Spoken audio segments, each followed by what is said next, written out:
Alors ici maintenant nous verrons le gestionnaire de règles globales. Alors pour donc votre gestionnaire de règles globales, je vais d'abord commencer par vous montrer deux manières de définir donc des erreurs, de soulever des erreurs en fait au niveau de l'application.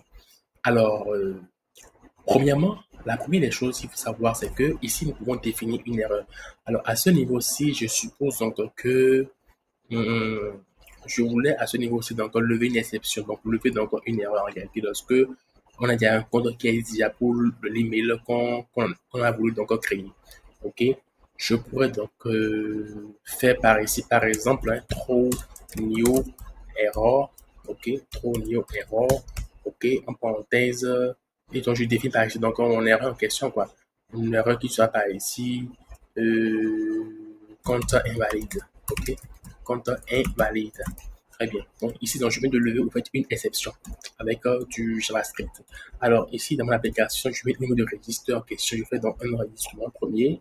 Après, on fait donc un même enregistrement. Et qu'est-ce qu'il fait? J'ai maintenant donc une erreur qui a été soulevée. Et là, c'est donc l'erreur qui s'affiche donc, OK, directement donc, dans mon application avec un trace du code 500 qui est retourné par ici directement. OK? Donc, c'est comment donc, on lève une exception donc, au niveau de l'application. Alors, une autre chose en réalité, donc, il faut donc savoir, en fait, la seconde donc, des choses en réalité, c'est donc on peut définir une erreur en utilisant donc un nest. Parce que toutes les fonctions donc, qui interceptent les requêtes peuvent être par ici ont donc des quoi, des requests, des réponses et donc une variable, enfin, un paramètre nommé donc nest. Alors, le nest donc, permet de trouver donc les erreurs. Quand tu mets donc juste nest comme ceci en parenthèse, comme on l'a fait à ce niveau, c'est pour dire que on veut passer en fait donc à la route suivante ou bien au middle row suivant qui va intercepter la requête. Donc par conséquent ici, en fait on laisse la ici, qu'est-ce qu'on a fait? On a donc dit que on clique ici en fait pour donc venir à la fonction qui est ici, qui est aussi donc un intercepteur de requête. C'est bon. Mais lorsque tu fais donc nest en parenthèse, tu mets maintenant une donnée à l'intérieur, il est considéré comme une erreur. Donc compte invalide maintenant par ici. OK.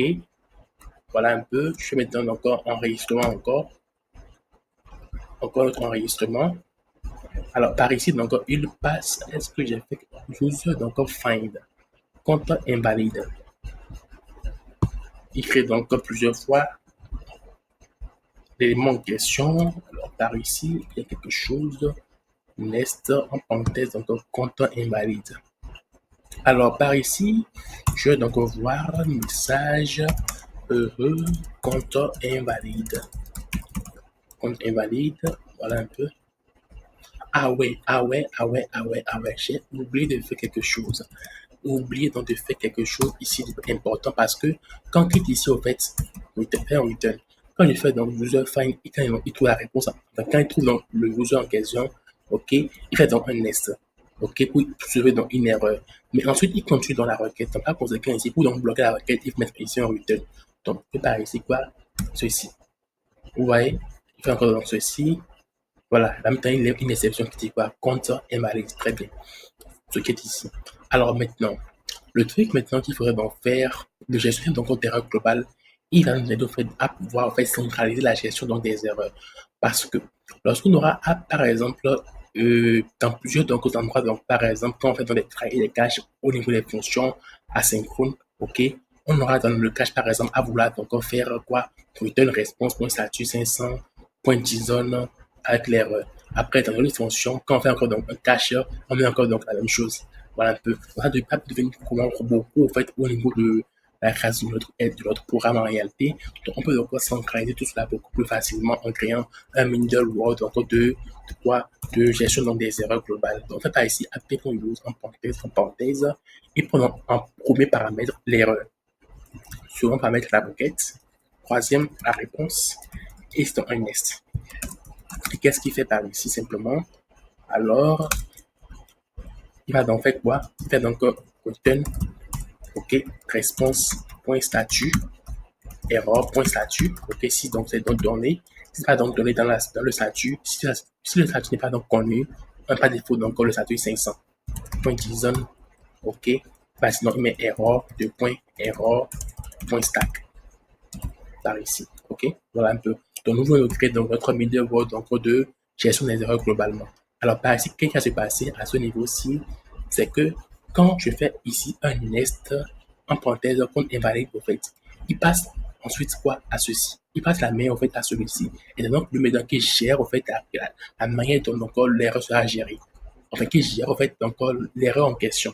Donc je peux donc passer dans une console si vous voulez point log de erreur à ce niveau-ci. Donc mon nest en parenthèse invalide était donc fait au niveau du registre. Donc je vais mettre par ici et je fais donc quoi? Je renvoie dans ma donnée en question. Voilà, je renvoie encore une fois de plus ma donnée et voilà par ici j'ai donc un truc qui est vide. Et ici donc quoi le message? Voilà exactement le message donc par ici c'est quoi? C'est compte invalide. Je vais donc passer au nom de ça.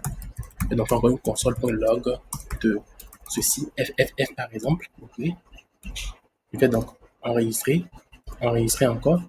Voilà par ici, FFF, et puis il vient par ici en réalité. Et après, elle vient par ici. Et donc le stack au fait qui n'est pas correct. Ah, ça va dans le stack par ici. Ok, donc c'est donc juste erreur, tout erreur. Donc qu'est-ce qu'il fait? Donc il retourne dans le statut code 500. Ok, parce que donc vous n'avez pas le statut à l'intérieur. Et ici donc il fait donc un objet erreur qui prend donc l'erreur directement. Simplement. Donc on pourrait dire par ici donc point stack si ça existe. Hein. Point stack, on lock le met. Dans le cas contraire, nous mettons juste l'erreur simplement par ici. C'est tout. Alors je vais maintenant quoi? Send, send encore. Et le tour est joué. Voici maintenant que toutes mes erreurs donc seront maintenant embarquées, ou plutôt donc seront maintenant gérées par cette option middleware de gestion, de middleware, c'est un middleware de gestion donc des erreurs. Simplement. Merci.